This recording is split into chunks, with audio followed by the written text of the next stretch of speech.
Ladies and gentlemen, welcome to another show of Fuente and Marifel present Meet the Professor. Hello, world.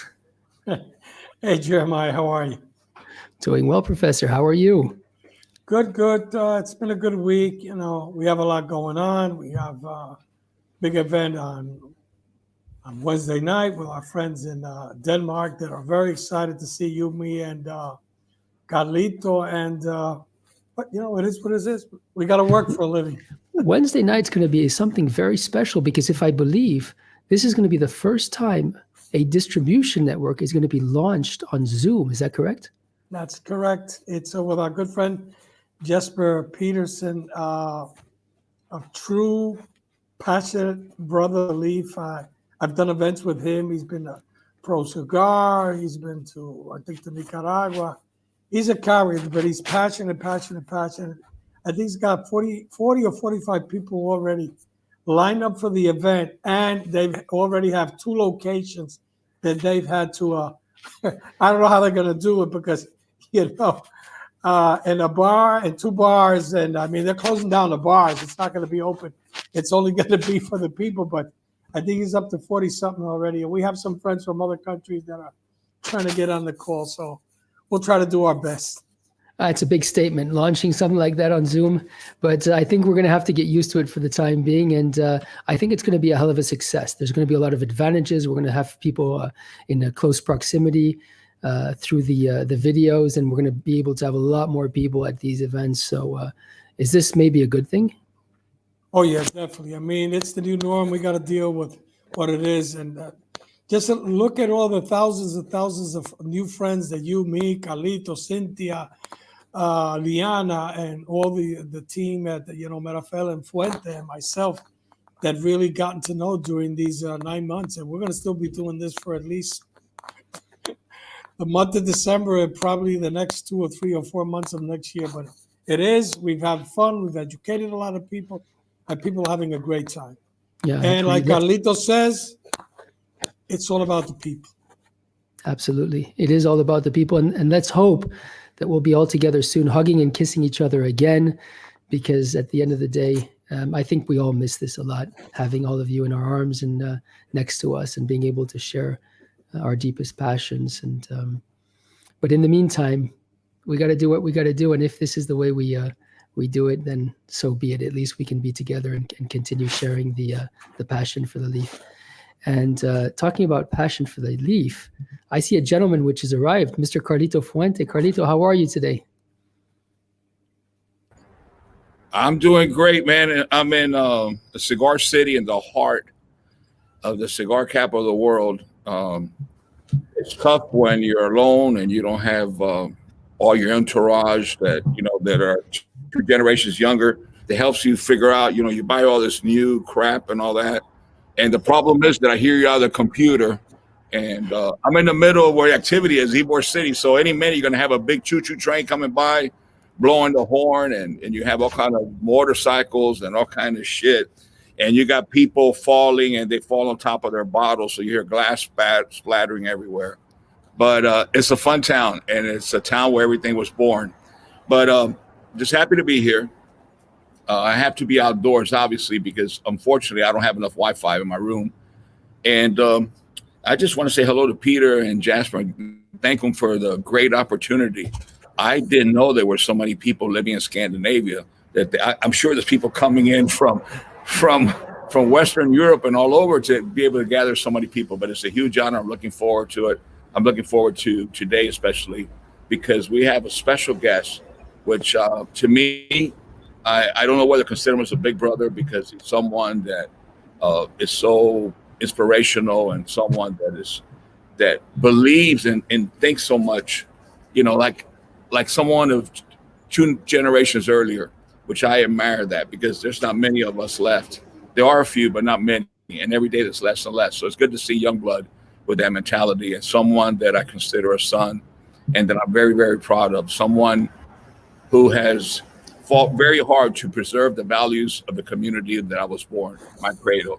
And that for me being away, that means a lot to me that there's someone fighting that hard. So we have a lot to hear from Mr. Drew Newman. and I'm looking forward to that. So, Professor, Mr. Godfather, if you start the show, I'm ready. And if you hear like a Harley or something behind me, I can't help it. That's my girlfriend. I told her to park it 2 blocks away, and to walk to the hotel, but I guess she gets excited, the horsepower. That's why she the horsepower. Jeremiah, it's your turn. All right. Without further ado, ladies and gentlemen, please welcome the one and only Mr. Drew Newman. Drew, welcome to the show. Thank you so much, Jeremiah and Carlito and Jose. It's a real privilege to be here with you. And Carlito, I just wish I was down there in Ybor City, the cigar capital of the United States, with you today. It looks like a beautiful day down there in sunny Ybor City. It really is. It really is. And I'm really literally across the street at the brand new Hyatt Hotel. Amazing. Just so people know, if they haven't seen me, obviously it's pandemic and it's COVID and everything, and I have not been out. But I've spent every morning and night at headquarters and corporate meetings, and just just going over the last things for the end of the year. And I'm getting back to leave to the Dominican Republic in a couple of hours. But I had to be here for the show. So, but it's incredible that right across the street, just literally 30 yards away, it's the number one factory in Tampa, by Sanchez and Aya. It was built right there with the wooden factory, and later on they moved to the factory, not just across the street, practically from your historical building, Drew, which is today it used to be the Grandia Sanchez, Sanchez and Aya, which today is right off the interstate when you get onto historical Ybor City. Well, there's so many wonderful cigar factories in Ybor City, beautiful buildings, and such a great cigar heritage since 1885. That's correct.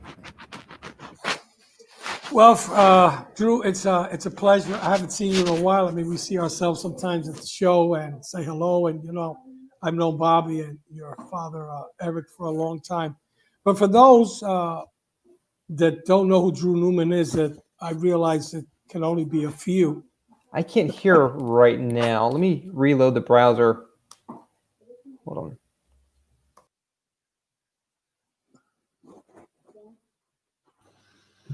All right. We're going to lose Drew for a couple of seconds. In the meantime, Carlito, where did the mustache go? Because this is a hell of a story. It's growing back. It's growing back. And you know what? The problem is that I have to change the ink from pitch black to like a light shade of gray. Because if I put the pitch black and then, I don't know, I'm going to get an allergy on my skin. It's not good to put dye directly to your skin. So it's a lot easier when I had a lot of hair on there to protect my skin. So I noticed. So now what I'm doing is just I got like a light gray ash shadow and I touch it a little bit because I feel like I'm going to fall. I feel strange without, it's just a little nub. So it'll come back. But good question. I'm so proud of Liana. I'm sure a lot of people seen that she made a commitment. She's a big supporter of breast cancer awareness, cure, and she's been working on this for many years, well over a decade, maybe close to 2. And this has been her passion. And this year, she usually raises $20,000 $20,000. This year, she made a real strong commitment that if she raises $40,000, that she was going to remove her hair, have her hair shaved. And of course, I'm the daddy. I volunteered. So. Not only she reached her goal, but through the support of the cigar industry, so many people through social media and all the podcasts of everyone who joined in, colleagues in the business who donated, not only their products, but also their money. She raised well over $85,000 and brought so much awareness and so forth, which is so much good.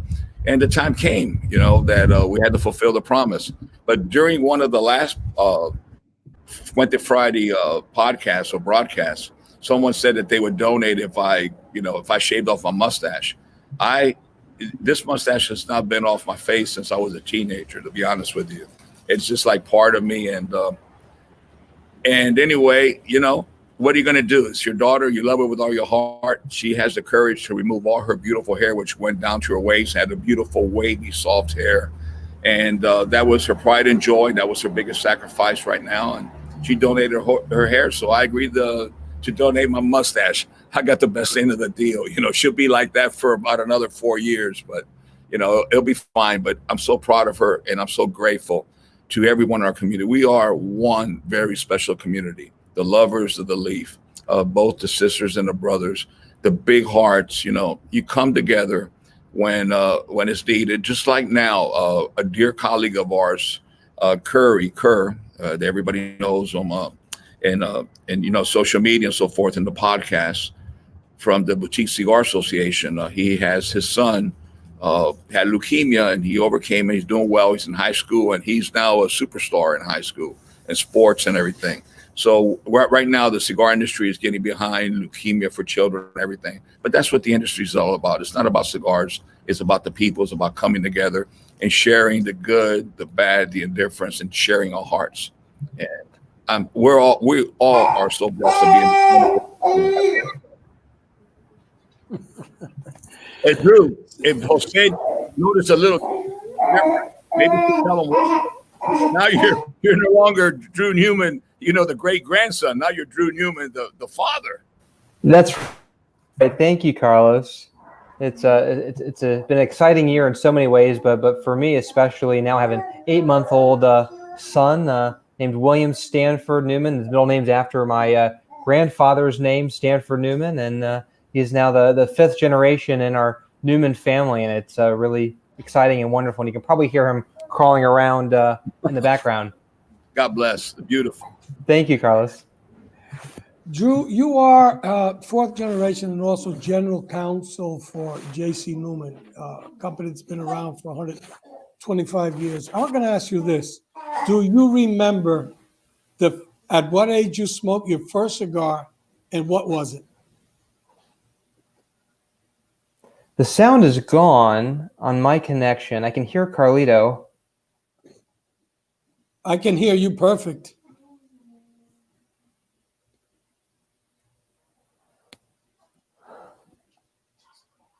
I'm concerned that the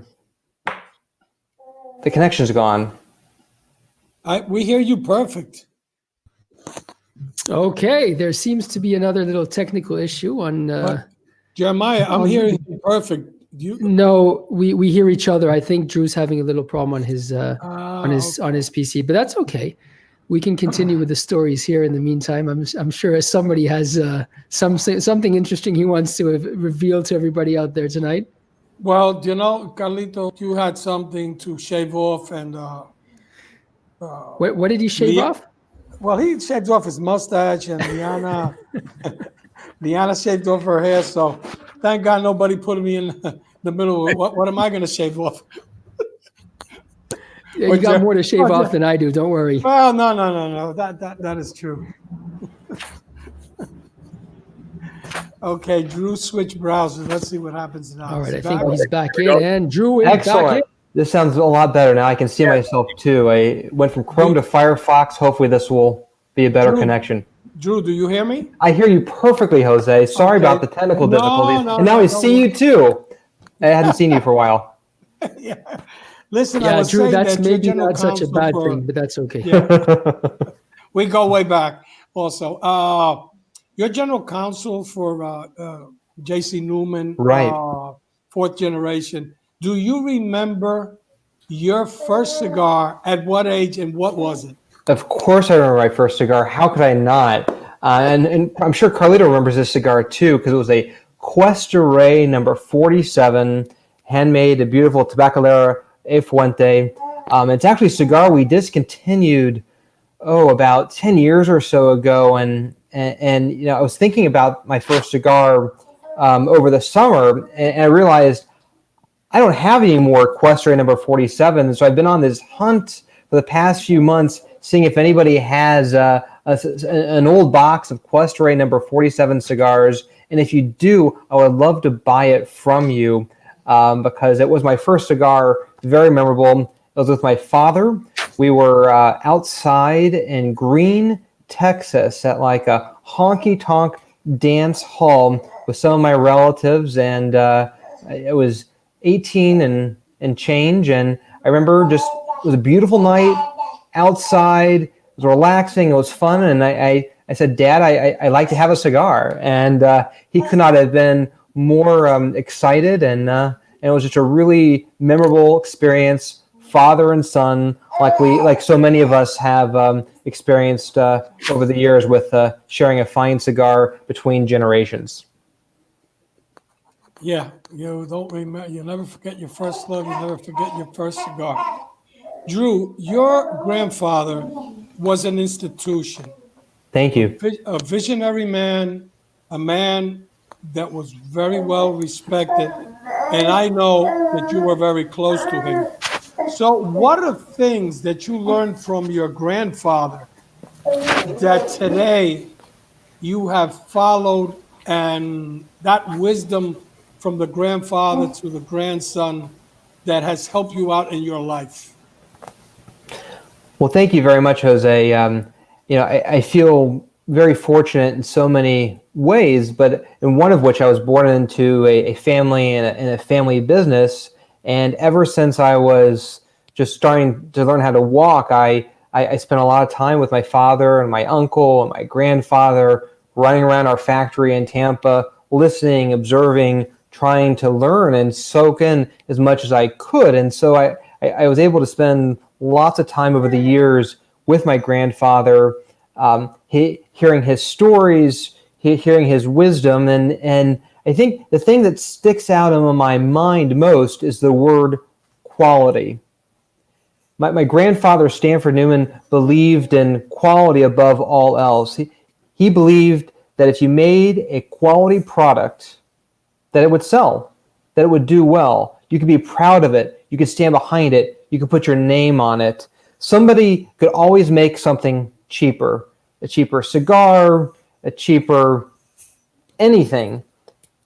But if you stick to quality, you will always have a solid business. You have a business you can be proud of. And so as I've come into our 4-generation family business full time in the past few years, it's something that stuck out in my mind, which is that everything we need to do, we need to be able to be proud of it. We need to focus on quality. And I think that's been a recipe for our success for the past 125 years. And it's something that I hope we can stick to.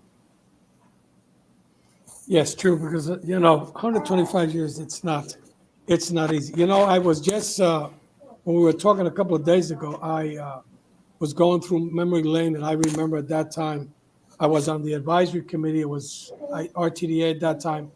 You and I had met with your father, Jeff Wardwish, for dinner with Senator John Texter, and Right. we had a great night with him. He's a passionate cigar smoker, and he was one of the guys that was really fighting and has always been on our side, fighting for tobacco. And he's passionate about cigars and has always given us support. And I wish that we would have more people on both sides that understand that we're not big tobacco, we're not cigarettes, we're not all that other stuff. That we're just family business, mom and pop stores, medium size companies that are just trying to do what we love. And looking at now that you have your son, and that you're the 4th generation, you've been very, very involved. I would like to ask you your father, your family, the Fuente, the Padrones, Lito, and several other people have fought very, very much with the smoking bans, taxes, FDA, and all that. I would like to hear your thoughts on what the future, or what you would advise for what the CRA really has to do to keep us all together. Sure. Thank you, Jose. So I think I would first start by saying that our industry, our families have experienced just countless challenges over the years. Our industry has been taxed and regulated and restricted for generations in different ways. And so the challenges that we have today are not necessarily new. It's similar to what we had to fight in the 1920s and the 1930s. It has a little different character right now. But I think for me, fundamentally, our biggest challenge is just educating leaders that a premium cigar is different.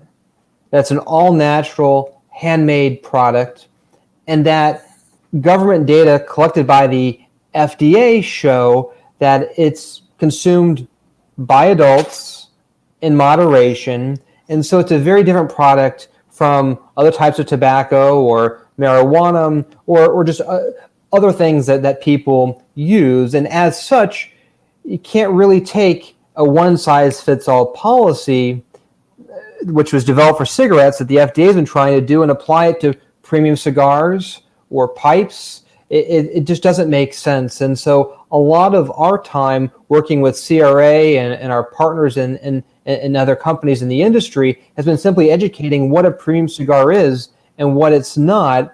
And the good news is, because we have the scientific data showing that children don't smoke premium cigars, and premium cigars are enjoyed by adults in moderation, is that once we're able to share it and educate it, people on both sides of the aisle understand it. It's just trying to get to that point where you can get enough of their attention so that they can listen and really understand the data. And so I think, in answer to your question, in the years ahead, we're going to have to continue that effort, because if we don't stand up and advocate for ourselves and advocate for the right of adults to enjoy a fine cigar, nobody else will do so. And so Cigar Rights of America is a really important part of this effort of simply educating what a premium cigar is, what it's not, who enjoys them, how they're enjoyed. And so my message to all the viewers here today is simply, please join us, enjoy Cigar Rights of America in this mission to educate our leaders what a premium cigar is, because if we don't stand up for ourselves and advocate, nobody else is going to advocate for us. 100% true. I mean, I've said this a million times on different shows. It's incredible to me that, you visit shops and you ask them, you ask them our sales or this and that. But, I would always ask, hey, how's your membership? What are you doing for CRA? Some people say, well, I don't have time for that. Other people say, it's too complicated. And my 2 cents to them is all the time, you're just playing around with the future, with your livelihood. What do you mean you don't have time? You don't have time to tell people when there's a tax in your state that they should sign just a petition, put their zip code in, and it goes directly to the senator, to the Congress, and all that. So it really upholds me to see so many people there's a lot of retailers that have done a great job, but there's so many that, to be honest, they don't care. They have not done anything.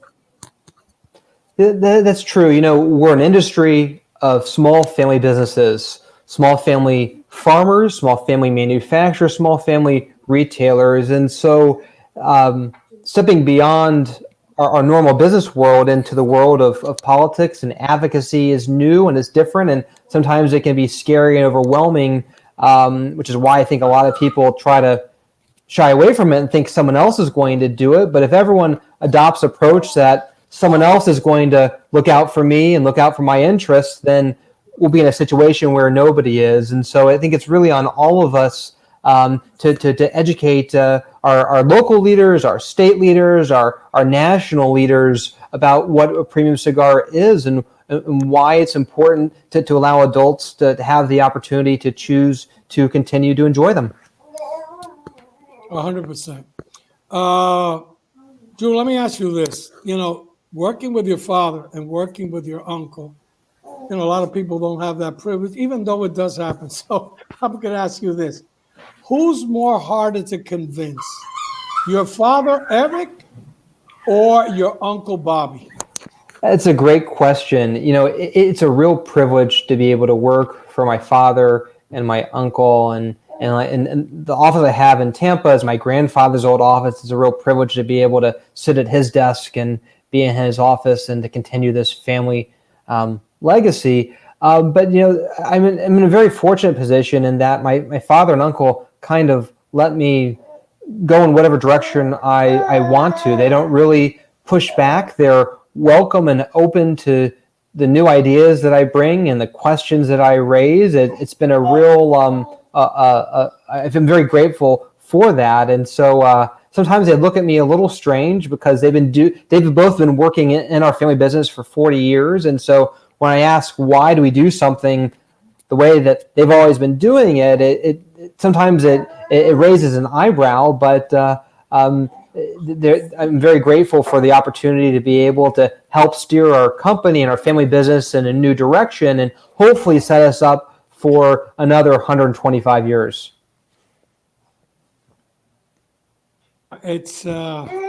But that said, you still haven't answered. Which is harder to convince, Eric or Bobby? Neither.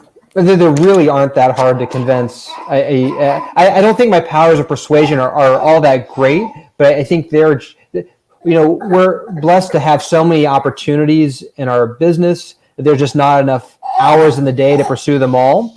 And so by having a third Newman in the business right now, it just means that we can do more to help strengthen our company and grow our business and prepare for long-term success. And so really, my father and uncle are really great to work for and don't give me a hard time, which I appreciate.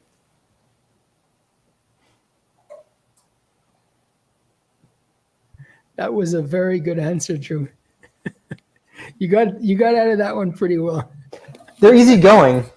No, they are. They are. And for those who don't know, his father and his uncle, these are extremely, extremely gentle men and well-educated. And I think Drew is privileged to have such a wonderful family. Thank you very much, Jeremiah. Oh, I'm stating it as it is. Ladies and gentlemen, it's time to nail the professor. We should have a little jingle for this one. Ding-a-ding-a-ding. All right. So we got a lot of questions that came in, but there's one of them out there that was particularly good. Professor, are you ready? All right. Let's go for it. Let's remove this vile banner here. And Drew, give us 1 second.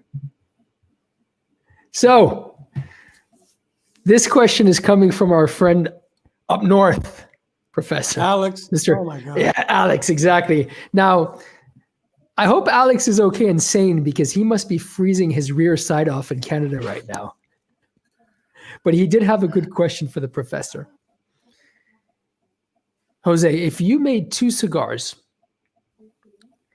with the exact proportions, but crisscross switch the binder with the wrapper and the wrapper with the binder, why does it change the flavor even though the proportions of the blend in weight are exactly the same? And I have to say, well done, Alex. This is an excellent question. No, it's a great question. And I got to say this. I've known Alex for a while. I've sat down with him in Toronto for hours and hours. And he buys his own tobacco. He's a big fan of Cameroon too. You saw the other day he posted some beautiful tobacco about it. But Alex, you have to understand that it's all about the wrapper. Of course, it's going to totally change. You're going to have more. You're not even going to have more or less even the same flavors, the same notes, and the same strength. Because also, what you didn't clarify that was, are you using the same wrapper and the same binder? Is that in this question, Jeremiah? I think, Alex, you should clear up the question to be 100% precise. So let's bring up the question here. It's a catch-22 question. It is a catch-22, and I'm wondering if Alex hasn't frozen his brain a bit there. No, let me see. He's reading. If you make the cigar in that proportion of price, switch the binder and the wrapper the binder, then change the flavor. Of course, it's going to change, Alex. Come on. That's a no-brainer. Look, you've been trying to nail me for 9 months, but please, come on. Come up with something. And I got to tell you, and I have to say something, Jeremiah. I was talking with Alex the other day. I told him, if you would be living in the States. But hold on a second. Hold on a second. Look at this.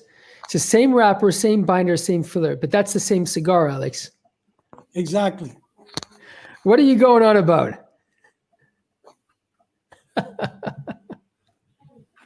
Go ahead. No, what I was saying is that I was talking with Alex the other day, and I told him, if you would be living in the United States and you would have a green card, I can guarantee you that in 15 days, I could get you working with a company and maybe could even pull you up to Fuente. because you're a person that has a bright future. You're young and you're passionate, but you got to do more homework. You're not going to nail me like that. Let's see what Carlito thinks about this one. No, I would have screwed up the answer. I haven't reached the status of the professor yet. Professor, they're not going to know you. It's going to be hard to know you, my friend. Carlito, come on, man. You and I have talked about this. I was thinking, which one would I choose of the two, man? I would have no idea. Alex, next time. Would it be A or would it be A? Or would it be B or would it be B? I wouldn't know what to choose. Yeah, it would have been more trickier, the question, if he would have played around with different, let's say a ligero, a seco, or a viso with the binders. That would have been a really good question that I would have to think about it. But Alex, just do the experiment by yourself. You have a ton of tobacco up there in Toronto. If you just switch them with the same cigar. Yeah. You didn't fall for that one, Professor. No. Let's go back to we have to give Alex some credit, because not every manufacturer is able to consistently make a cigar with the binder and particularly the fillers being placed correctly. And I must admit that if you don't make it consistently, then there is going to be a change, right? If it's not made by the same cigar maker at the same exact time with the same exact tobacco, and you have a sophisticated palate, you probably will find some difference. Not noticeable, but some, yes. Carlito, but not only that, and we said it on the show, you have a cigar that has 4 fillers in it, and just the roller got distracted and repeated a filler or left the filler out, it's going to change it. But not only that, if when you're making the blend and it's designed and you don't put the leaves in the place and they should be, especially the viso and the ligero right in the middle, that will change everything too. Exactly. And if just through sorting, for one reason, that one cigar has a texture of the leaf just a little heavier than the other cigar, that may make a difference, especially if it's a viso and a ligero. The texture could change from one cigar to another. It's natural. Just in a bunch of bananas, one banana may be sweeter in the same bunch than the other, from the same harvest, from the same bunch of bananas. Alex, you're getting a lot of answers to your question, brother. All right, back to you, Drew. Drew, thank you, I've got a question for Drew. Yeah, I've got a question to Drew. Drew, there's a lot of people out there that they want to know more about you. People are writing on the blogs here. People are sending in WhatsApps and messages. I don't believe it, but okay. Well, you're going to have to believe us on this. And people want to hear your story. Tell us, how did you grow up? What did you study? What's your background? Because you are a very, very, very intelligent man. There's all people talking about your law school and the different education you had, the work you did as a child, the service you gave to the Cigar Family Charitable Foundation, building their websites. I mean, you have done so much. Tell us about it. Sure. Well, thank you, Jeremiah. That's very kind of you. All of us enter this world, and you don't get to choose when you arrive, where you arrive, who your family is, or how you grow up. You just kind of just are born and you arrive on the planet. And I was very fortunate to have been born into a family like mine, a family that has this wonderful 125-year-old 4th-generation tradition. And it's a real privilege for me to be able to continue my great-grandfather's legacy. But because we're a family business, I grew up in the cigar industry. In fact, I'll pull up a photo. I was looking at this a few minutes ago, but here you can see if this works. That's me when I was 9 years old, visiting Tabacalero Fuente for the first time. That's Carlito, and there's Carlos Fuente Sr. right there too. And so it's a family business that I have been fortunate to have grown up in. And as a little kid, I would spend my holidays from school running around our cigar factory in Tampa, and starting when I was 9, I spent every spring break on a trip with my father and grandfather visiting Carlito and Carlos Fuentes Sr. and Cynthia down in the Dominican Republic.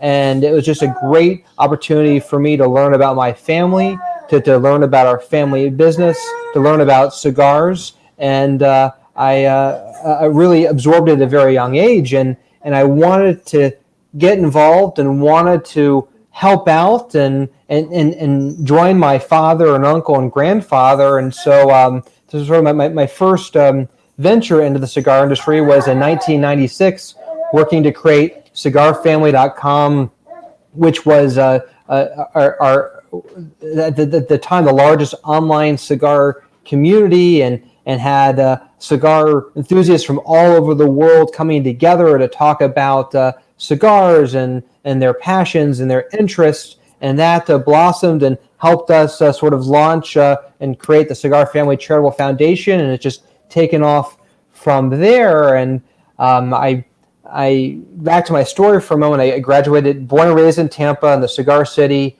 graduated from high school in 2000, moved up to Massachusetts for college, and then spent 10 years in Washington, D.C. afterwards, going to law school, then working in local government for a bunch of years. And so through that experience, I learned all about lobbying and wrote a lot of regulations and drafted a lot of laws and learned how to really bring people together about to promote good public policy. And then from there, in 2014, I moved here to New York City, where we are now, and worked for a nonprofit for a couple of years here, and then went back to policy school and got a public policy degree. And so I sort of exist in an unusual position in the cigar industry, in that I can roll a beautiful cigar by hand with my own two hands, and I understand cigars and cigar tobacco and our beautiful historic industry, but I also understand the legal side and public policy side, and can kind of speak both languages. And so one of the ways I've been able to contribute to our industry is that I can help sort of translate what it is that we do on the production side and crafting these beautiful, glorious handmade products, and help translate that into the policy world that is trying to craft regulations that could help us, that could harm us, that could affect us. And so and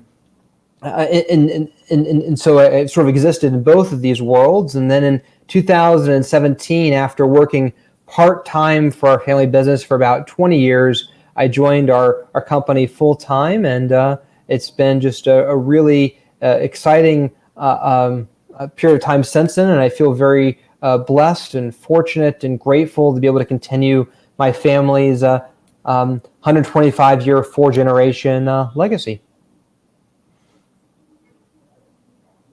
Very, very. There were some questions I was going to ask, but it's Drew. You've seen, as all of us, the ruling from the courts. It was favorable. It's a small battle that we've won. Well, I'm going to say what I've said in many shows. We won a battle. I think we all have to unite. I think some people have to get off their horses, their egos, their personal agendas, and look towards the industry. I would like to hear your opinion, what you think, first of all, as a lawyer, but second, as part of the oldest family-owned cigar business in the United States. Your thoughts on what we should do after this great ruling. Thank you very much, Jose. So in 2016, the FDA decided to take this massive regulatory scheme that was developed for cigarettes. It's very intense, in depth, and costly, and take that structure and apply it to every type of tobacco product, including a handmade premium cigar. And it takes very little common sense to realize that a structure that's created for cigarettes, a mass market, homogenized product doesn't make sense for a premium cigar. And so shortly after the regulation took effect, our three industry trade associations sued the FDA and said, basically, you messed up. This doesn't make sense. And since 2016, for the past 4 years, our trade associations have been fighting the regulations in court. And as you mentioned, Jose, we've received a couple of big victories. First, these massive warning labels that FDA proposed just to cover cigar boxes and really junk them up, that was thrown out. And then more recently, FDA lost when the judge overseeing our case said the agency should have reconsidered how this crazy expensive pre-market review process applies, or even if it should apply to premium cigars. And in doing so, Judge Mehta has issued some very well-crafted rulings that have called out FDA for essentially not doing its homework, not doing its job, ignoring the research, and which has been really encouraging to all of us that have been saying that the same things, having a independent federal judge agree. But 4 years later, we're still fighting in court, and the next step is asking the federal judge in D.C. to throw out the regulation of premium cigars altogether, every part of it, and that part of the case is going to be heard and decided on in the first 6 months of next year. Indeed, we've won a couple of small battles, but it's still, we have a lot. Carlito, your thoughts? Let me unmute. Am I muted? No. No, you're good. Okay, good, because I was mute because it's got all the Harley Davidsons driving around. But no, I agree totally. I think that it through a lot of hard work and perseverance, because we were told it was impossible to achieve, that we didn't have a chance, and there was no way that we would get any kind of relief from from any judge. But the fight still continues, and we don't know now with a new administration if things will totally change. I mean, this will come back, and there's so much more to fight. I mean, you see what's happening in a lot of states. How they have to, they have to raise funds, to pay all their debts, and they're all in debt. So, we're the lowest hanging fruit on the tree, and we don't know what's going to happen. Look at New York City. New York City, as far as the cigar world, is almost destroyed. Places like Nat Sherman is already, something of the past, and which is heartbreaking. Now Grand Havana Room, and they raised tax up to 75%. How could someone survive? When there's not people going into the city, and it to me as an American, I just think it's very unfair that someone who's a resident in Manhattan or something could pick up get on their cell phone and order cigars in Pennsylvania and have it shipped to your house the next day and sometimes at cost less than what a retailer could buy it for. And to me, that's just unfair competition. And I think we have to keep fighting to protect family businesses. We have to keep fighting to protect the brick and mortar, the fight for the family farmers, for the hundreds of thousands of people who are directly involved with the handmade cigar premium industry, that their livelihood depends on it, that they're feeding their families depend on it. I think this is something much bigger than the cigar or the industry itself. This is a principle of the United States of the freedom of choice, and having the legal opportunity to enjoy a product that is a legal product, that is a product that's completely natural, that is a product that is a craft from an artisan made by hand, that goes back many, many, many centuries from before the discovery of America, which is a symbol of American life, of American pastime. So we have to now forget the past and forget the differences. And like you said, Professor Jose, forget any conflict of interest from big companies and small companies and family companies and so forth, but unite as one and do what is honorable and do what's best for all Americans. Absolutely. And remember, for all of you out there, whether you're a consumer or a retailer, a manufacturer, it's very important for everybody to get together. The consumers have a large part to play in this. You guys are the numbers. You guys are out there enjoying the cigars and making sure that you want to keep that right for as long as possible and hopefully indefinitely. As Carlito just said, this is part of our culture. Whether you're in Shanghai, whether you're in Brussels, whether you're in Basel, whether you're in Canada, this is part of our heritage.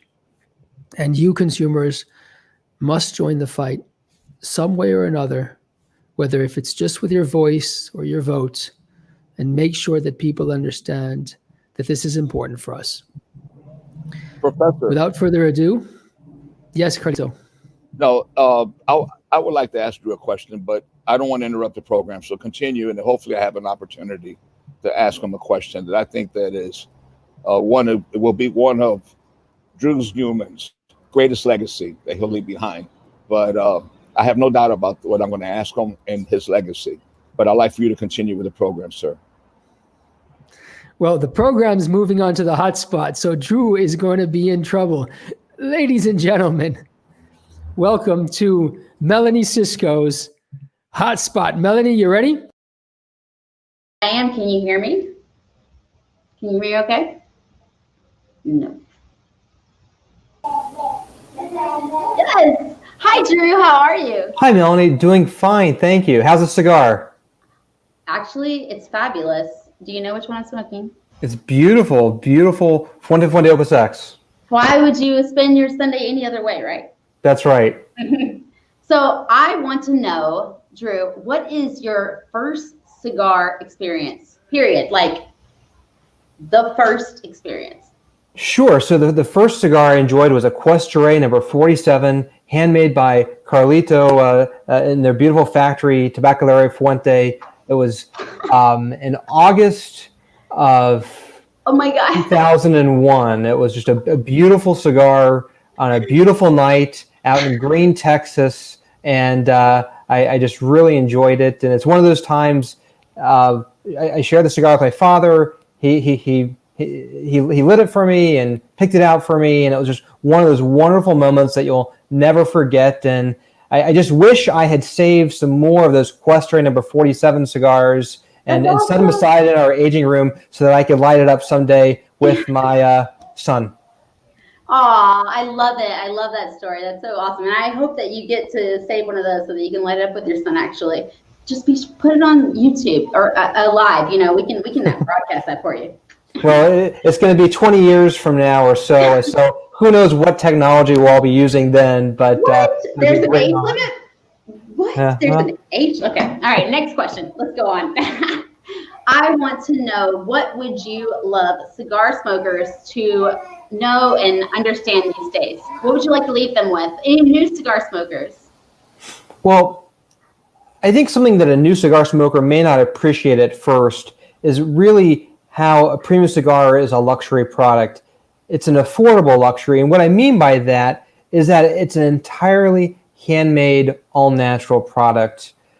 You know, the estimates can vary, but the number that a lot of people like to use is 300 hands, that from the very first seed of tobacco that's planted in the ground until the cigar is inspected a final time, color sorted, banded, and boxed, and sold, 300 pairs of hands are involved in crafting that cigar. Yeah. The tobacco is at least 3 years old, and that everything is done by hand, not by machine. We're in this automated age where we can connect with our friends all around the world instantly, and here we have a craft like premium cigars that is done the same way that premium cigars are made for 100 years. And I think that's kind of lost, at least on some new cigar smokers.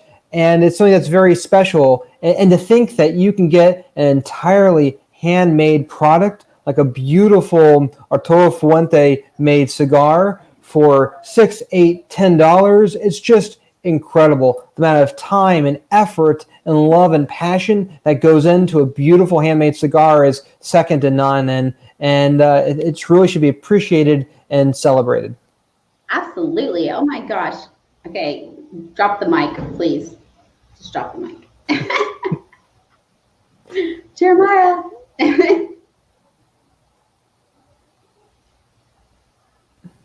Oh, he's muted. This is great. Jeremiah, do it with passion. Come on. Do it with passion. Here we go. You're pulling me in for help again, Melanie. This is bad news. Oh, Well, we got another hot spot for you, Drew. Okay. I know Carlito wanted to ask you a question. Hold on. Let's pull in Mr. Fuente. 3, 2, 1, and Carlito, you are live. Well, it's not really a hotspot question. It's a question that I want to ask Drew that I think that will be his greatest legacy of all time.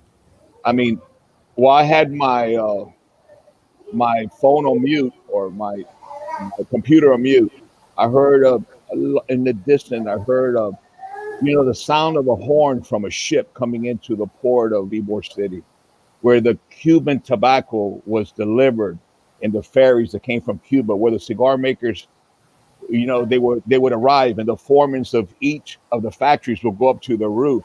And as the Newman factory, there's a way to get up, and our factory there's like a little a lookout area, a little house, and you're able to look and see where the ships come in. There were no big buildings in those days to interfere with this. And being in my hometown, in my birthplace, in the cradle of my heritage, I think that I know that Drew's greatest legacy, when I spoke about all Americans and I spoke about Americans and with cigars and the heritage and the greatest pastime, what Drew is doing for the American-made cigar with American products to support American-grown tobaccos, to do something that was unheard of, to restructure his very, very successful company, to do something that's unimaginable and to convert it into a handmade cigar factory, to build a museum, to bring back the heritage, to support the community. Aside from Cigar Family, which Drew is the pioneer and behind Cigar Family and changed so many people's lives, what he's doing for the city of Tampa, what he's doing for Ybor City and our heritage, and all his belief in American made and what he's fought for, and being the heir and holding the responsibility, being the gatekeeper of the oldest American cigar family in the United States of America. I would like Drew's vision for the future and how he felt that he was inspired to go against all odds and probably against all judgment of his father and his uncle, which he wouldn't say, well, I'm going to tell you what his father told me. Well, you know what? He said, Dad, this is my inheritance. I'm going to spend it now. But Drew, it's not a spend. It's an investment. I guarantee you. Thank you, Carlos. And Drew is buying property all around and doing things. And he wants to bring back the cafes and the neighborhood cafes where the cigar makers will go and get their lunch and the Cuban sandwich and congregate and converse about their families and bring back that culture that has been lost in Ybor City. And he's a pioneer of that. And I'd like for him to speak about that, because there's no doubt that will be your legacy. Thank you so much, Carlito. I'm overwhelmed by the kindness and of your remarks and support of this vision. A few minutes ago, Melanie asked a question of what would I want a new cigar smoker to know, and I think another thing that I would want a new cigar smoker to know is that when you think of premium cigars, there's more than just Cuba and Central America and the Caribbean islands. The reality is that premium cigars have a legacy in the United States that date back to 1612, when the first crop of cigar tobacco was planted in the Virginia colonies.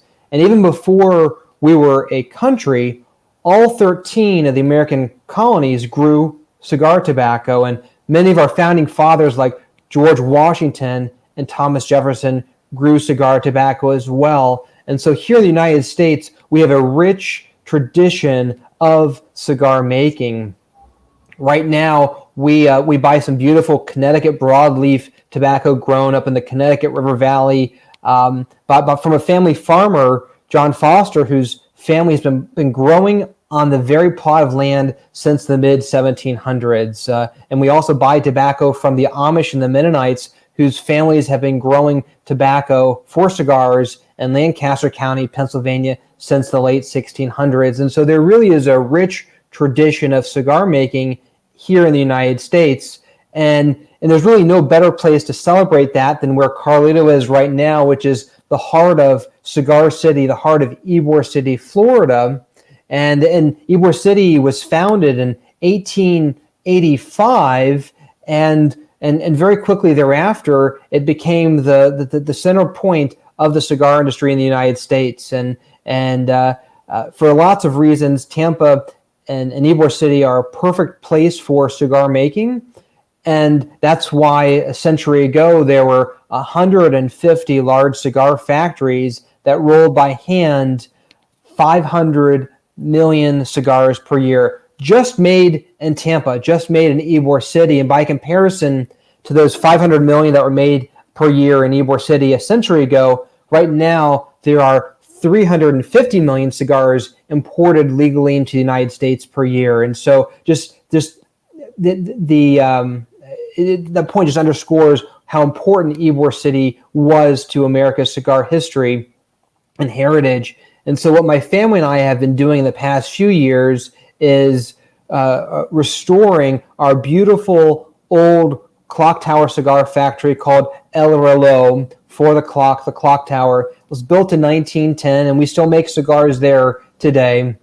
And we've been restoring it and turning it into a destination for cigar enthusiasts, because we want people to be able to come to Tampa and see in the United States and learn about Ybor City, learn about Tampa, learn about the American cigar tradition. And so we've got a brand new 3-level cigar museum, an interactive theater, a factory store, a place for weddings and private events, and a beautiful new handmade cigar factory on the 3rd floor, where we're rolling the American, which is the cigar that I've been working on with my wife for a number of years, and it's very special to me because it's made with 100% all-American tobacco.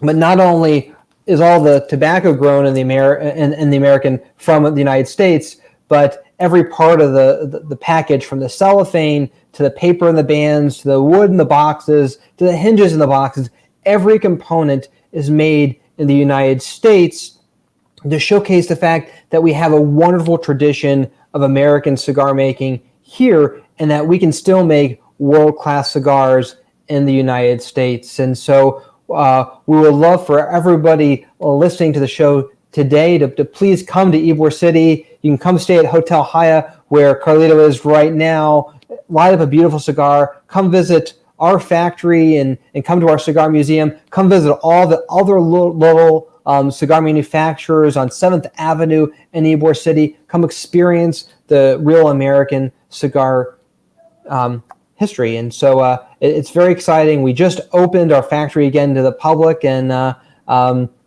as travel becomes safer and restrictions are lifted, we hope that the cigar enthusiasts will make Tampa, the cigar city, a real destination. Well, what a pity the venue wasn't ready when I got married. It would have saved Carlito a trip to the middle of nowhere between Corsica and Sardinia. He wouldn't have had to risk his life getting onto a boat between rocks and storms. But anyways. Have an anniversary party. I beg your pardon? Come have an anniversary party. Oh my, it's over a decade now. I think we're past that. That was wonderful. Well, congratulations, Drew. It's amazing what you're doing. And like Cardi kept saying, it's heritage, and it's going down in the history books. And this is going to be the building stones for the future generations. Both your children and mine will probably certainly be somehow involved in this industry. 5th and 6th generation, and whatever you're doing now is going to be what they're going to be looking up to, and you must be damn proud as well as your father and Stanford, who I'm sure is looking down and just smiling, chewing on his cigar with his smile coming down behind his ears. It's incredible. Well, it's a real privilege to be able to continue this family legacy, and again, our one goal as a family, our one goal as a company is simply to continue this tradition for another 125 years. And going back to Jose's, I think, very first question, our focus is on quality. And if we stick to quality, we tell our story, if we're authentic and be who we are and celebrate this American cigar legacy, we think we can stick around for another 125 years and 4 more generations. I have no doubt you will. I have no doubt you will. Well, it's time for Rich. You know what that means. I think you know Rich very well, don't you? I've known Rich for a long time, and so it's great to have our friend Rich here as well. Rich, welcome to the show. Thank you very much. Drew, just noticing on the people that are posting online that some people that owe you a great deal of respect because of the way you started Cigar Family. Cashew is on, JJ is on. Wow. And I'm sure there's some other folks whose real names I don't know, but I know their handles. And, for me, I'd been a member, number 973, something like that, and got to know your family because of Cigar Family, developed friendships with your dad, your mom, your uncle, Meredith, and particularly you. And you guys are just doing a wonderful thing. My friend Carlito says he's in Ybor City, but I have not heard one chicken, so I'm not sure that he's really there. And, he talked about the American. There was also another cigar that you were involved in. I reminded your dad a number of years ago when he was talking about Diamond Crown and Maximus, how it was a couple of different generations. And I said, yeah, you're forgetting Drew. He said, why am I forgetting Drew? Because Drew, on a napkin somewhere, drew that first Maximus box. My dad slapped his head and said, my goodness, you have an amazing memory that you remember that sort of stuff. But I guess, Drew, I've known you since by voice only on one of the CFCs where you were on the phone with everybody there. Yes. And blessed to have known your grandfather, great guy. And because of that organization, I got to know Carlito's dad and so many people in this industry. It's really great. Another thing that I've always thought to myself was something that Stanford did.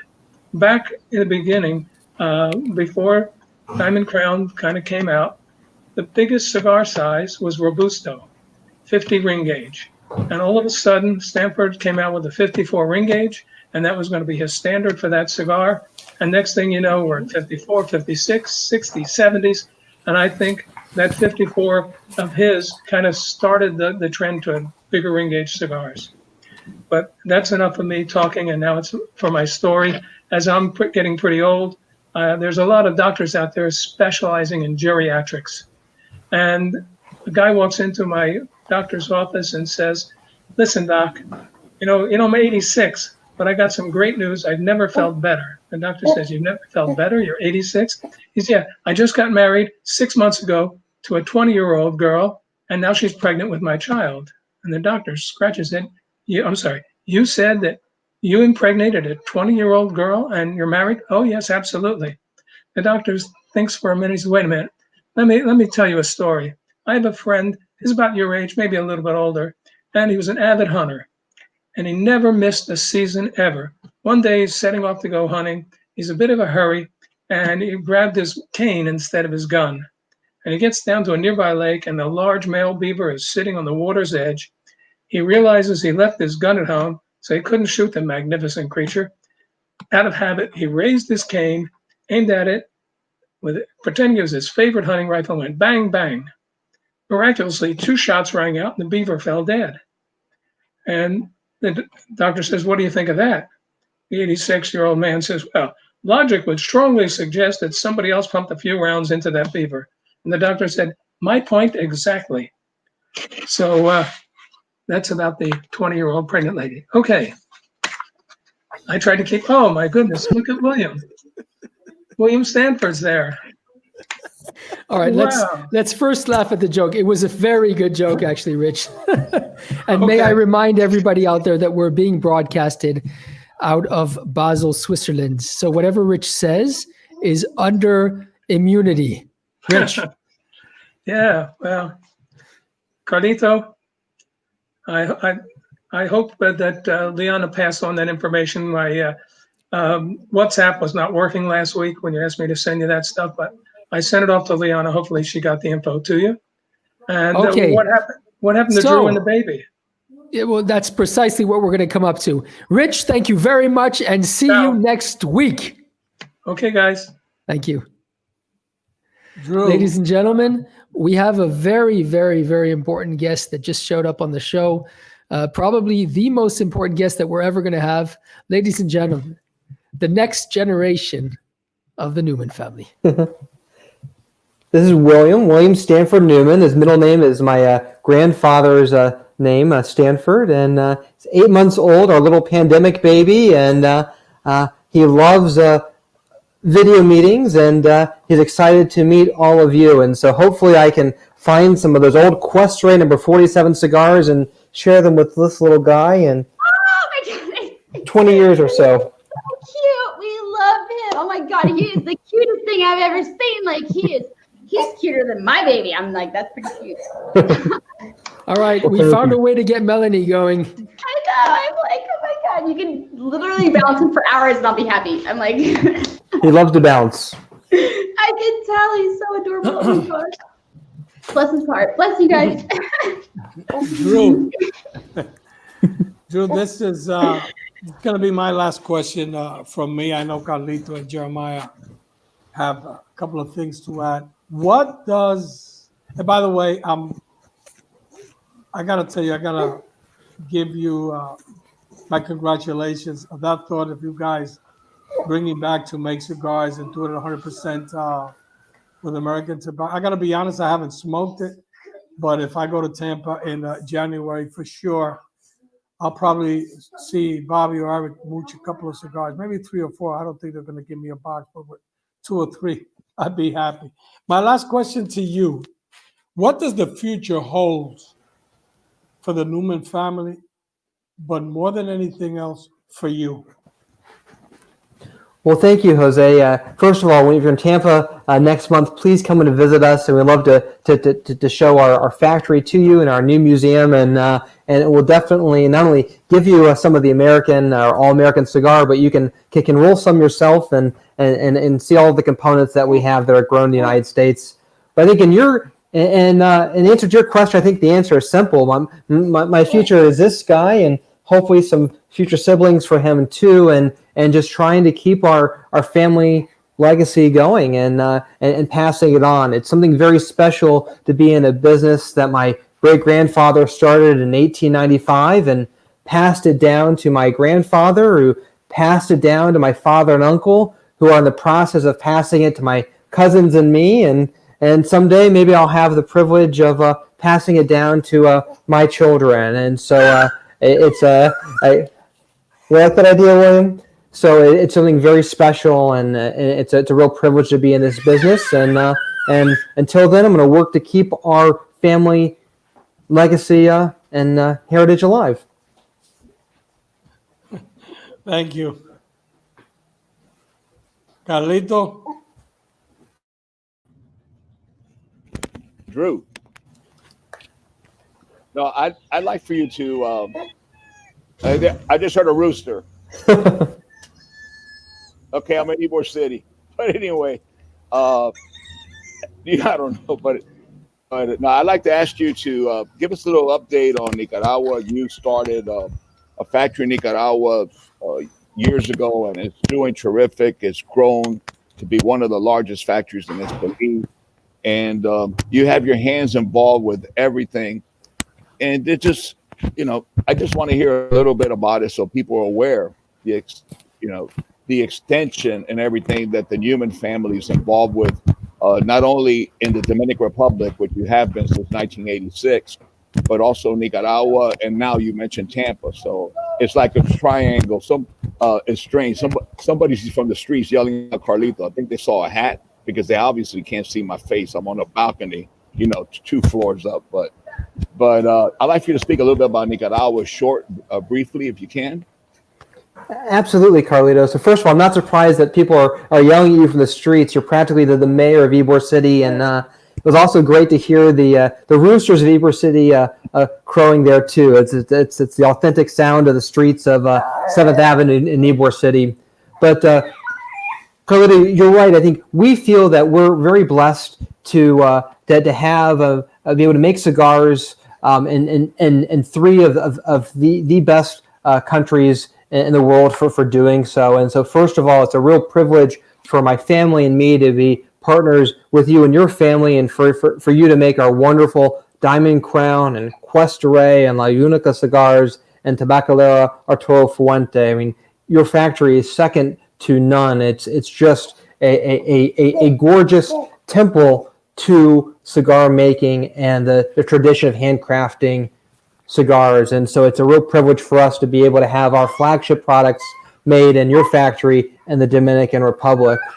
And sort of the second leg of our tripod of our company is Nicaragua, where we roll a range of cigars, including Brick House and Puerto de Mar and Esteli, which is just a beautiful cigar city up in the mountains with wonderful people, great food, great tobacco. And we have our J.C. Newman Pensa is, I believe, the second largest cigar factory down there, and it's thankfully doing well. And then our third factory is our headquarters, El Reloj, in the cigar city of Tampa, Florida, which I just mentioned, and that's where we roll the American and a few other cigars, and hope that folks will come and visit us. But the future of our company is having a foot in each of those three cigar countries, and continuing trying to focus on quality and roll the best cigars that we possibly can. Excellent.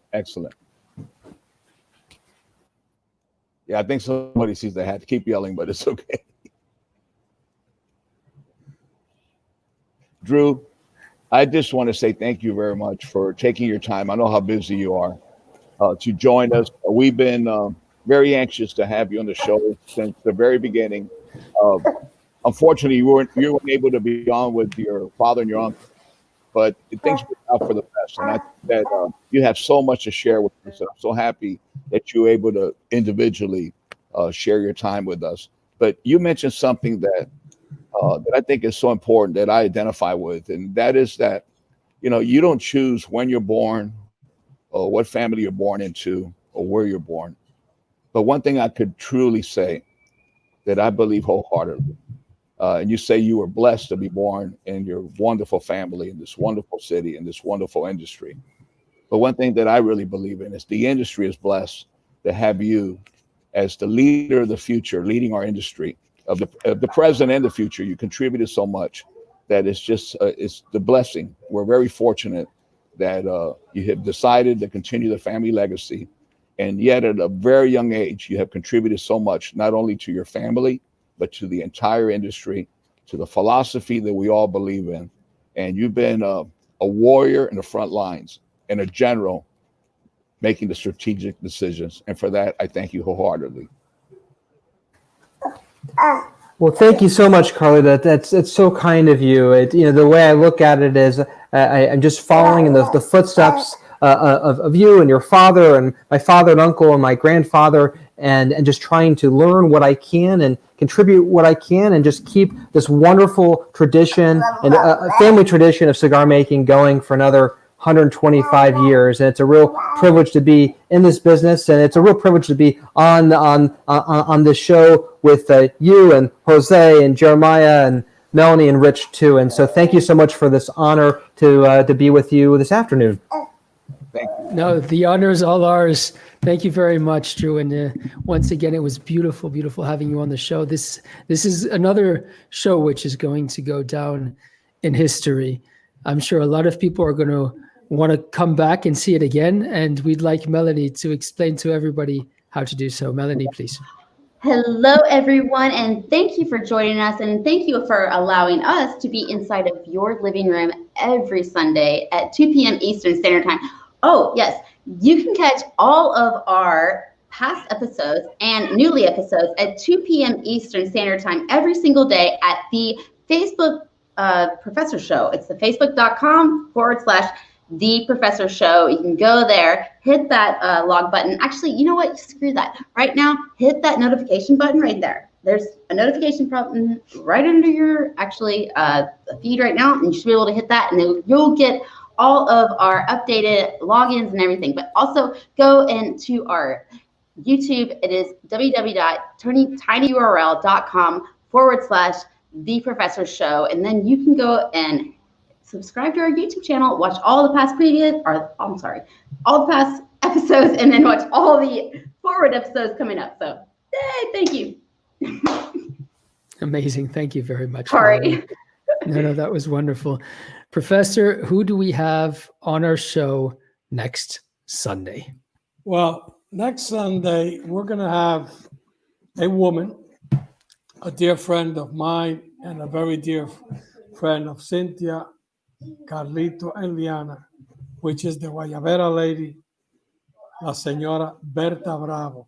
She has a following unbelievable. Berta, I've known her for many years. She's a sweetheart, a woman that has worked intensely to get where she's been. She has a great credibility. Her line of guayaberas and all the stuff she makes, it's very unique. So she has a very interesting history, what she's done, and we're going to have a lot of fun and a really good time with Berta. So tune in next Sunday because the Guayabera lady, La Señora Berta Bravo, will be with us. Wow, that's going to be a hell of a show. I'm sure there's going to be a lot of people logging on to that one as well. Ladies and gentlemen, we've reached the end of our show for today. We wanted to thank you for being with us. We certainly had a wonderful time with Drew Newman, and I hope you all did too. Make sure to take care of yourselves and of others. And remember, if you don't do it with passion, simply don't do it at all. All right, guys, you take care and see you next week. Bye-bye for now. Good night. Bye-bye, everybody. Bye-bye, Drew. Thank you very much. Thank you. Have a great day. Oh, the baby. We love him. Bring him on anytime.